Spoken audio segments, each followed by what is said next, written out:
Keir Starmer's recent press conference addressing the grooming gang scandal was a masterclass in how not to handle a crisis. His nervous demeanor, trembling hands, and wavering voice projected an image of someone caught red-handed, desperately trying to talk his way out of trouble. His attempts to dismiss Elon Musk's accusations as mere lies and misinformation ring hollow. If he truly had nothing to hide, why not calmly and systematically debunk each point? Instead, he resorted to childish denials, reminiscent of a kid caught stealing candy. Starmer's insistence that he changed the system is a particularly galling piece of revisionist history. He claims to have recognized the systemic failures, yet seemingly remained inactive until countless victims suffered. His belated reopening of cases raises serious questions. How many were reopened? Why weren't they thoroughly investigated in the first place? These aren't abstract inquiries. They represent the shattered lives of real people betrayed by the very institutions meant to protect them. Starmer's words, "For many, many years, too many victims have been completely let down," drip with irony. He was, after all, at the helm of one of those institutions, charged with safeguarding these very victims. Elon Musk's relentless attacks on social media have only amplified the pressure on Starmer.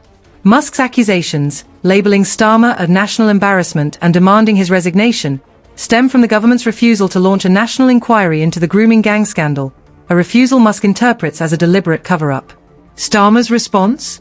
A weak attempt to discredit Musk, devoid of any substantive rebuttal. He repeats ad nauseam his commitment to addressing child sexual abuse during his tenure as DPP, but offers no concrete evidence to support his claims.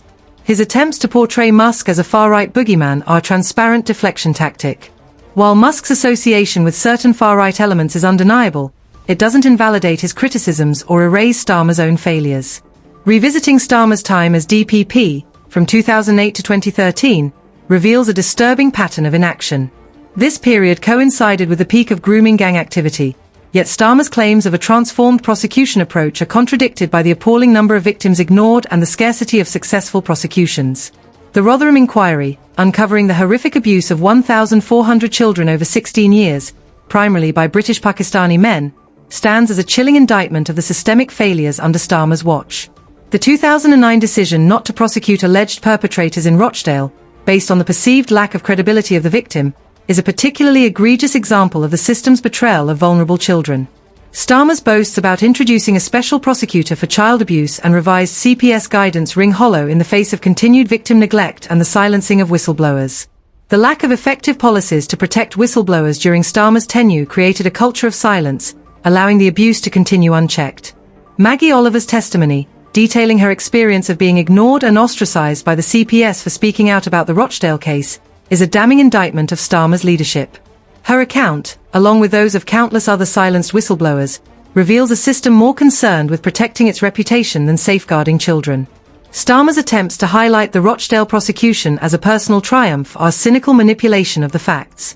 The case, finally brought to court in 2012, for years after he assumed the role of DPP, represents not a success, but a delayed response to years of inaction.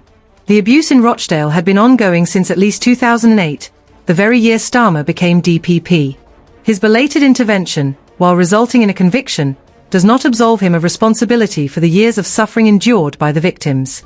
The Rochdale case is not a symbol of his effectiveness, but a stark reminder of the system's chronic failures under his leadership. Starmer's claims of a reformed system are further undermined by the shockingly low conviction rates for child sexual exploitation cases, even after the implementation of his supposed reforms. These statistics expose the inadequacy of his efforts and the persistence of systemic issues within the CPS. His recent press conference performance, marked by trembling and evasion, has only eroded his credibility further.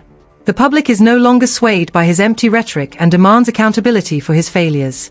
Recent polls reflect a significant decline in public trust, and calls for further investigations into his past actions are mounting. Starmer's attempts to deflect blame and portray himself as a champion of victims are increasingly unconvincing. His actions, or rather his inaction, during his time as DPP speak louder than his carefully crafted words. The victims and their families deserve the full truth, not political spin and empty promises. If Starmer cannot provide that, then perhaps it's time for him to step aside and allow someone else to address the mess he helped create.